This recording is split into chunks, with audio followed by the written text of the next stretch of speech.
नमस्कार. आजच्या व्हिडिओमध्ये आज आपण बनवणार आहोत बहुगुणी मोरावळा. हिवाळ्याचे दिवस आहेत आणि मार्केटमध्ये अशा प्रकारचे फ्रेश आवळे भरपूर प्रमाणात येतात.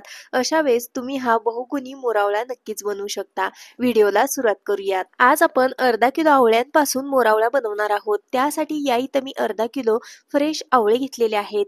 हे आवळे मी 15 मिनिटांसाठी मिठाच्या पाण्यामध्ये भिजत ठेवलेले होते. त्यानंतर हे आवळे स्वच्छ पाण्याने धुवून घेतलेले आहेत. आवळे मार्केटमधून आणताना मीडियम साईजचे किंवा मोठ्या साईजचे आपल्याला आणायचे आहेत. छोट्या साईजचे आवळे घेतले तर ते थोडेसे तुरट असतात, त्यामुळे मीडियम किंवा मोठ्या आकाराचे आवळे आपल्याला घेताना निवडायचे आहेत.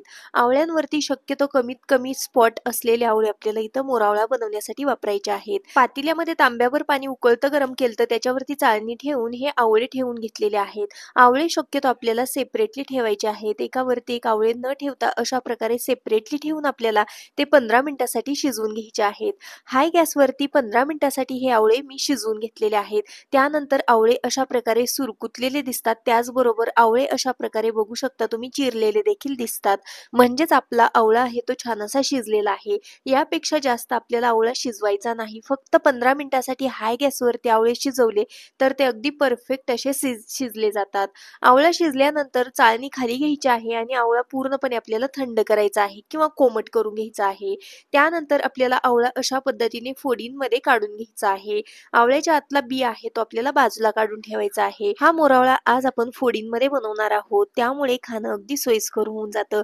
जर का तुम्हाला अख्ख्याच आवळ्याचा मोरावळा बनवायचा असेल तर हे उकडून घेतलेले आवळे आहेत ते तुम्हाला एका सुती कापडाने थोडेसे कोरडे करून घ्यावे लागतील किंवा फॅनच्या हवेला 15 ते 20 मिनिटांसाठी हे आवळे तुम्हाला सुकवून घ्यावे लागतील आणि त्यानंतर आपल्याला या आवळ्यासोबत पुढची प्रोसेस करायची आहे.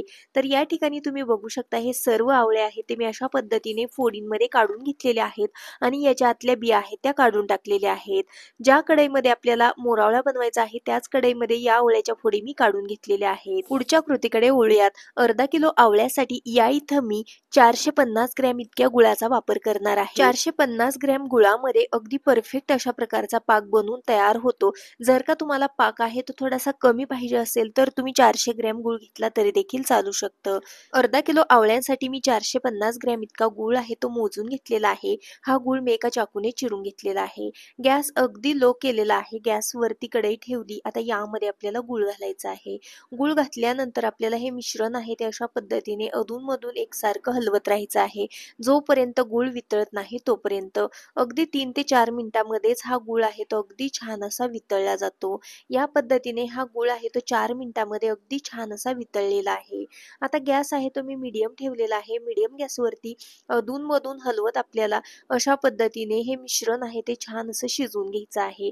यामधले आवळे आहेत ते आपल्याला अजून एकदा अगदी छान अशी शिजवून घ्यायचे आहेत. जोपर्यंत गुळाचा पाक तयार होत नाही तोपर्यंत आपल्याला हे आवळे शिजवून घ्यायचे आहेत. 15 मिनिट होऊन गेलेलं आहे. हे मिश्रण आहे ते मी शिजवत आहे. तर इथं बघू शकता तुम्ही आवळ्यांचा कलर देखील बदललेला आहे. त्याचबरोबर गुळाचा पाक देखील थोडासा घट्टसर व्हायला लागलेला आहे असं दिसत आहे. तर आणखीन थोडंसं हे मिश्रण आपल्याला शिजवण्याची आवश्यकता आहे. गुळाचा पाक आहे तो थोडासा घट्टसर मधासारखा होईपर्यंत आपल्याला शिजवून घ्यायचा आहे. त्याचबरोबर आवळ्याच्या फोडी आहेत त्या थोड्याशा चॉकलेटी रंगाच्या होतात आणि त्याच्यावरती सुरकुत्या येतात तोपर्यंत आपल्याला हे छान असं शिजवून घ्यायचं आहे. तर गॅस थोडासा हाय केलेला आहे कारण हे मिश्रण मी कंटिन्युअस अधूनमधून हलवत आहे. त्यामुळे हे मिश्रण तुम्ही शिजवून झाकण ठेवून देखील शिजवू शकता. पण झाकण ठेवले हे मिश्रण ओतू येतं, त्यामुळे हे मिश्रण मी ओपनली शिजवून घेत आहे. तर अशा पद्धतीने इथं तुम्ही बघू शकता थोड्या वेळासाठी आणखीन हे मिश्रण आहे ते मी छान असं शिजवलेलं आहे. त्यानंतर तुम्ही बघू शकता यामधला आवळा आहे तो थोडासा सुरकुतल्यासारखा दिसत आहे आणि याचा कलर आहे तो देखील चेंज झालेला आहे. आवळे शिजत आलेले आहेत पण हा गुळाचा पाक आहे तो अगदी थोडासा मला पातळसर वाटत आहे. त्यामुळे आणखीन 5 मिनिटांसाठी हे मिश्रण मी आणखीन थोड्या वेळासाठी शिजवून घेणार आहे. तर हाय गॅसवरती 5 मिनिटांसाठी हे मोरावळ्याचं मिश्रण आहे ते आपण पुन्हा एकदा शिजवून घेऊयात. 5 मिनिटानंतर इथं बघू शकता तुम्ही मोरावळ्याचा किंवा आवळ्याचा रंग आहे तो पूर्णपणे बदललेला आहे. अगदी छान असा चॉकलेटी रंग आलेला आहे. त्याचबरोबर पाकाला देखील छान असा चॉकलेटी रंग आलेला आहे. आता पाक आपला आला आहे की नाही हे चेक करण्यासाठी मी पळीमध्ये थोडासा पाक घेतलेला आहे. या पाकाला तुम्ही बघू शकता घट्टसरपणा तर आलेलाच आहे. त्याचबरोबर पळीमधून हा पाक ओतल्यानंतर याची अशा प्रकारे एक तार चालत आहे. म्हणजे आपला पाक आहे तो परफेक्ट आलेला आहे. यापेक्षा जास्त पाक शिजवण्याची अजिबात आवश्यकता नाही. यापेक्षा जास्त पाक शिजवला तर हे मिश्रण घट्ट होईल आणि अशा प्रकारे बघू शकता हा पाक आहे तो अगदी परफेक्ट अशा प्रकारे आलेला आहे. मोरावळ्याला जर का तुम्हाला आणखीन जास्त चकाकी पाहिजे असेल तर थोडासा 50 ग्रॅम गूळ कमी करा आणि 50 ग्रॅम साखर तुम्ही यामध्ये वापरू शकता.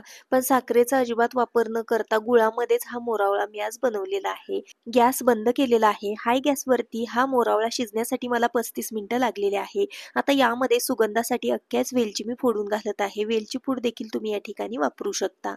बऱ्याच वेळा मोरावळ्यामध्ये सुगंधासाठी लवंग, काळे मिरे, दालचिनी देखील घातली जाते.